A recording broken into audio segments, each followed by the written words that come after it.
সবাই কেমন আছেন? আমি একটি বাড়িতে এবং একটি গাভী দেখা যাচ্ছে।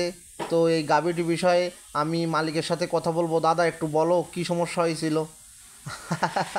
আরে বৌদি বলতে পারবো না, বৌদি তো লজ্জা পাচ্ছে। তুমি বলো, আমাদেরকে একটু বলো দাদা, সমস্যাটা সম্পর্কে বলো। না তুমি আমাকে ইউট্রাস বলে এমনি বলো, সমস্যা নেই। এই গরুটির যে সমস্যাটা হয়েছিল সেটা একটু বলো।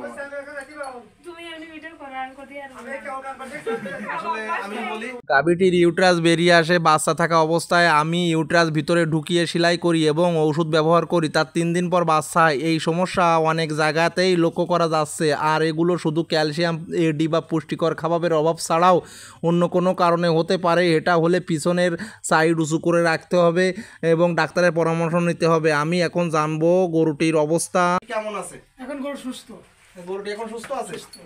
আচ্ছা, ধন্যবাদ। তো দাদাদের অনেক দেখেন, আমি যে বাড়িতে এখন এসেছি অনেক গরু আছে।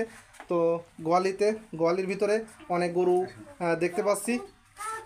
তো তাহলে যাই হোক, এখন গরুটি সুস্থ আছে। আচ্ছা সুস্থ, খুব সমস্যা নেই। আচ্ছা আচ্ছা, ধন্যবাদ।